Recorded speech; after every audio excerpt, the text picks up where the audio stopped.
Salam, selamat siang saudaraku semua dimanapun saat ini saudaraku berada. Biarlah kasih setia Tuhan ada di dalam kehidupan saudara saat ini. Dan kita bersyukur hari ini kita masih diberi kesempatan hidup sehingga kita bisa menikmati segala anugerah Tuhan di dalam kehidupan kita. Mari saat ini kita mau menyembah dan memuja nama Tuhan, karena hidup kita hanya untuk Tuhan Yesus Kristus Allah kita yang hidup. Biarlah hidup kita untuk menggenapi segala firman yang telah disampaikan. Mari saat ini kita mau bersyukur kepada Tuhan. Kita mau menyembah dalam roh dan kebenaran. Hidupku menggenapi firman-Mu, tanda mujizat sertai setiap langkahku. Kau bersamaku di dalamku, jadi bukti kebesaran-Mu. Oh Tuhan, Kau sempurna dalam rencana-Mu dan karya-Mu. Ku serahkan hidupku, murnikan dengan Roh-Mu. Tuhan, Kau sempurna. Amin Tuhan.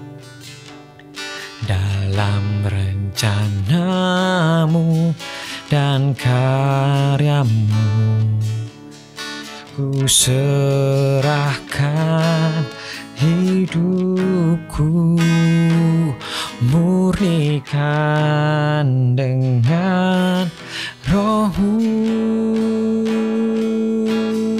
Hidupku menggenapi firman-Mu, tanda mujizat sertai setiap langkahku. Kau bersamaku di dalamku, jadi bukti kebesaran-Mu. Katakan hidup kami, hidupku menggenapi firman-Mu, tanda mujizat sertai tiap langkahku. Kau bersamaku di dalamku, jadi bukti kebesaran-Mu. Kau bersamaku di dalamku, jadi bukti kebesaran-Mu.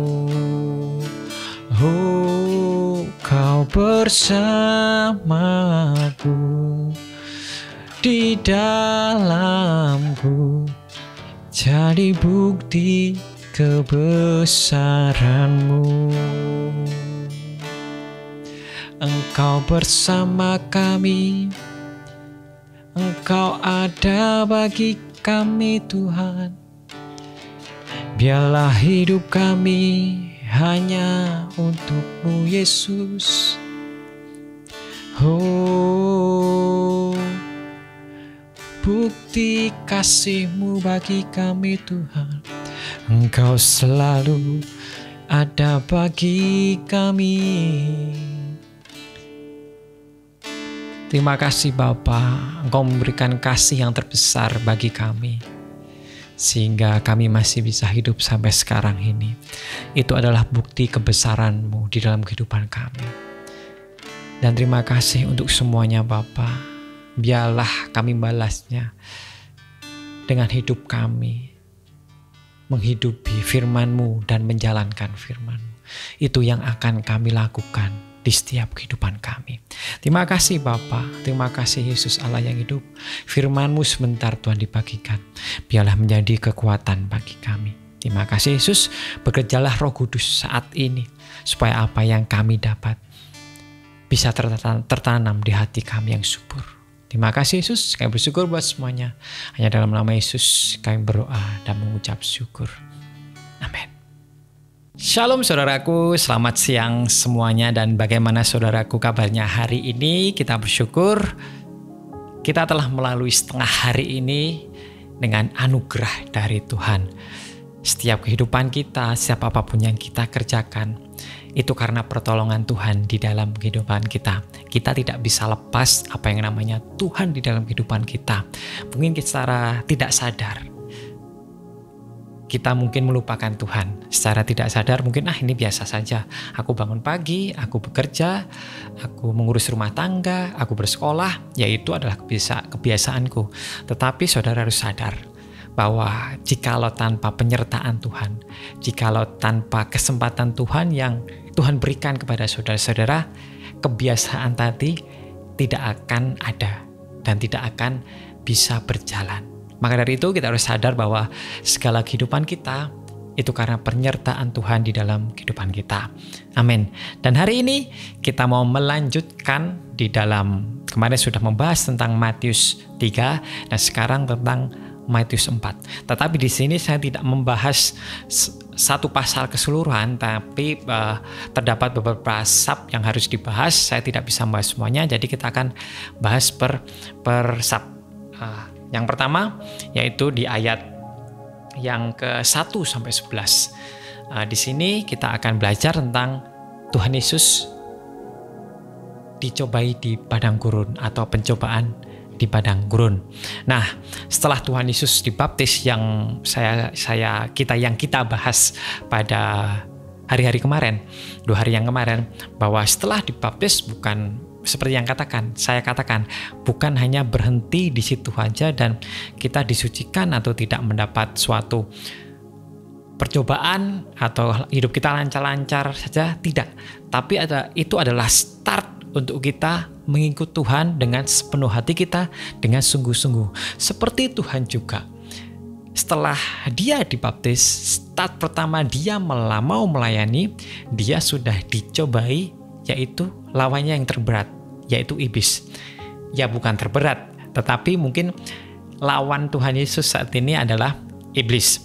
Nah, iblis ini tahu bahwa wah, ini nih Yesus yang digadang-gadang sebagai sosok pribadi yang akan menebus, yang akan membawa manusia untuk masuk ke dalam surga. Pastilah iblis tidak rela, karena visi misi iblis adalah membawa sebanyak mungkin manusia menjadi pasukannya untuk masuk ke dalam neraka, merikut sebanyak mungkin untuk supaya ikut dengan iblis.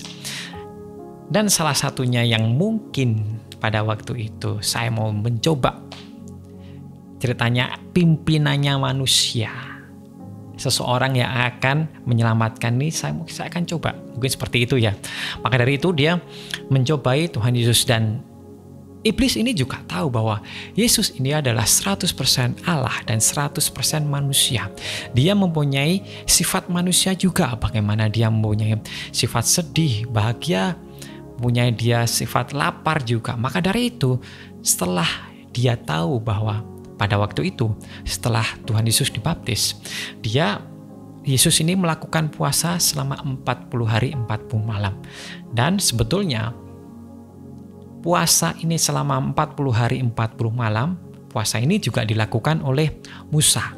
Bagaimana dia sebelum mendapat 2 loh batu atau hukum Taurat, Musa ini juga berpuasa selama 40 hari 40 malam. Hukum Taurat adalah untuk mengikat antara Tuhan dan manusia pada waktu itu. Tetapi saat ini Yesus memperbaharui dengan hukum yang baru. Tetapi Yesus dengan dia berpuasa 40 hari 40 malam dia memperbarui hukum baru dengan kasih karunia, dengan grace, dengan rahmat. Yang dimana kita tahu bahwa kalau zaman dulu ya, zaman Musa, kalau ada yang salah pasti akan mati, ada salah pasti dihukum. Tetapi Yesus tidak melakukan demikian. Nah, lanjut ke pembahasan kita di pencobaan di padang gurun. Pada waktu itu datanglah iblis. Dia tahu yang saya katakan bahwa Yesus ini lapar.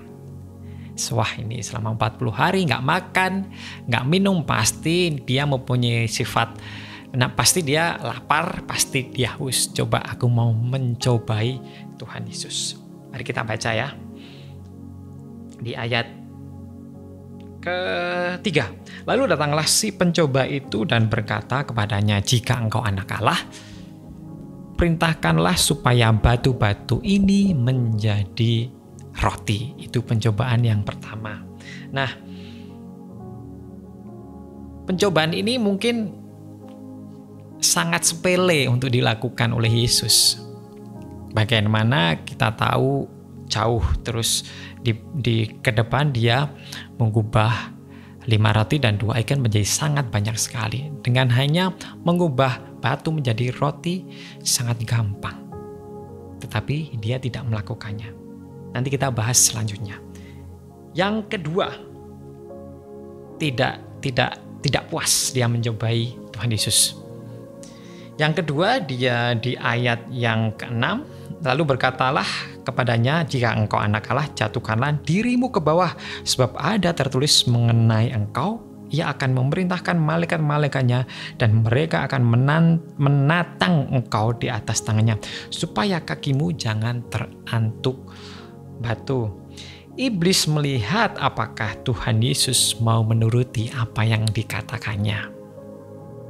Dia meragukan kuasa Yesus pada waktu itu dengan mencobai, Tuhan, cobalah kamu terjun dari atas bait Allah. Mungkin tinggi sekali pada waktu itu roh membawa Tuhan Yesus untuk ke atas bait Allah. Tetapi Tuhan Yesus tidak mau melakukannya. Yang ketiga, kita baca saja di ayat yang ke-9, dan berkata kepadanya, semua itu akan kuberikan kepadamu jika engkau menyembah aku. Amin. Semuanya itu akan kuberikan kepadaku. Ayat 8, dan iblis membawanya pula ke atas gunung yang sangat tinggi dan memperlihatkan kepadanya semua kerajaan dunia dengan kemegahannya. Semua dunia dan kemegahannya akan diberikan kepada Yesus. Tetapi Yesus tidak mau melakukannya. Yuk kita mau bahas yang pertama, bagaimana dia tidak mau melakukan untuk mengubah roti tersebut menjadi batu.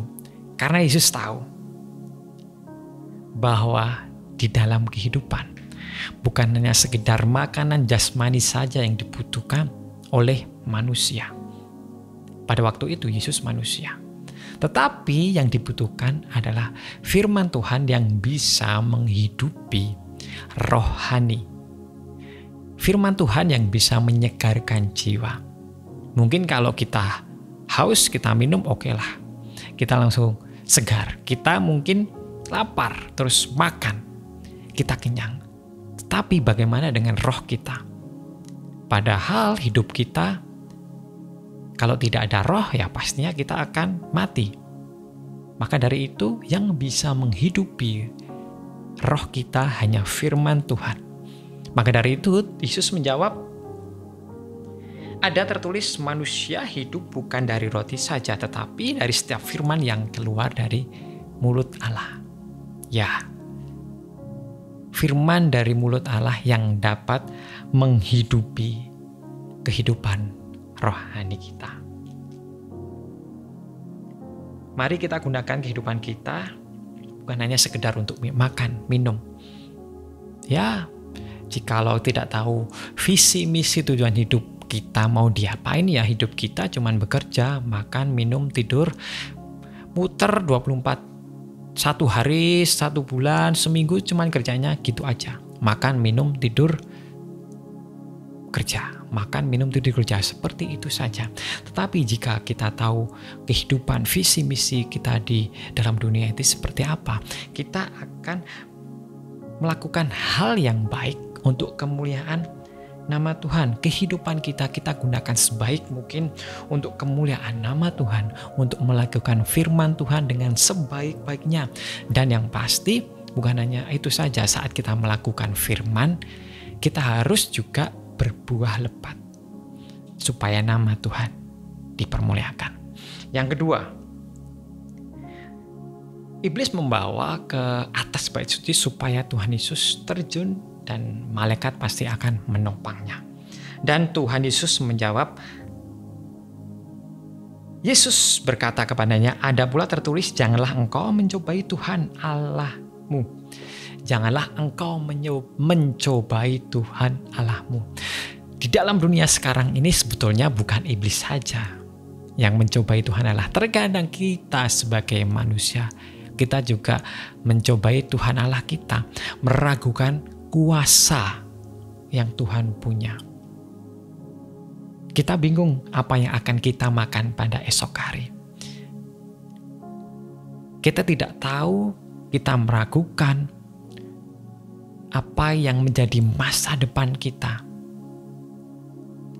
Kita bingung soal jodoh kita, jadi kita mengambil jodoh terserah, yang penting dapat, yang penting mau sama aku. Kalau tidak mengikut Tuhan Yesus tidak apa-apa, itu nanti, yang penting aku dapat dulu, setelah itu mungkin aku bisa bawa ke gereja dan mungkin dia bisa mengenal Tuhan Yesus, mungkin. Tetapi kenyataannya teman-teman saya yang pernah melakukan itu, tidak ada yang bisa semua. Ya ada, tapi sebagian besar tidak bisa.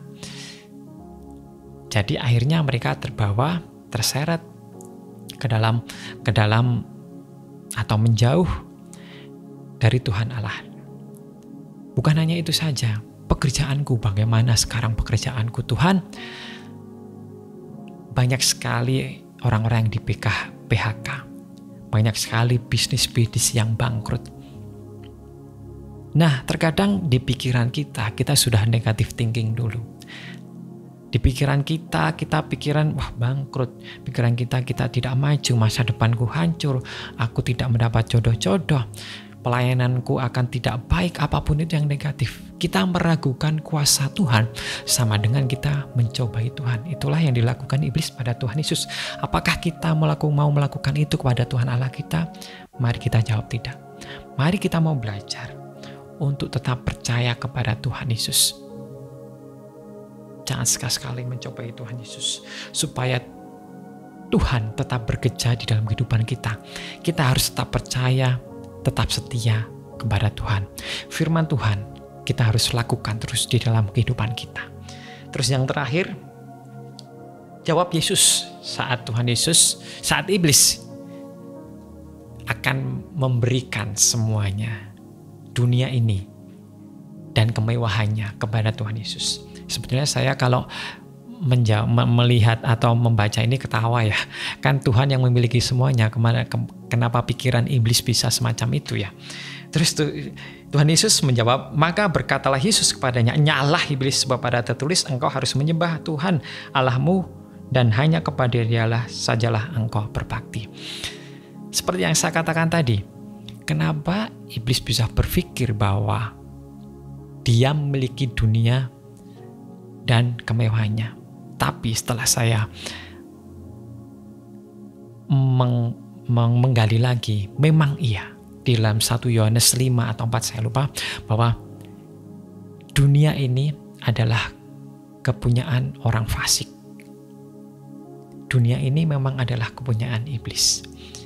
Bagaimana bisa? Dengan kebobrokan manusia yang saat ini banyak sekali, mungkin bukan saat ini, sudah dari zaman dahulu, mengikut iblis.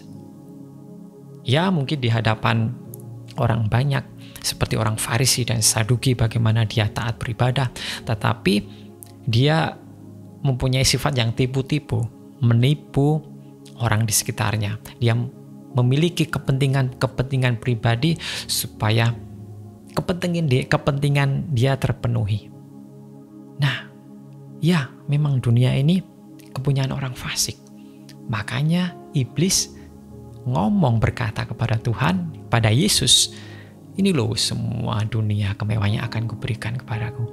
Tetapi Tuhan Yesus menjawab dengan tegas, enyahlah iblis, kita tidak bisa menyembah dua pribadi, iblis dan Tuhan.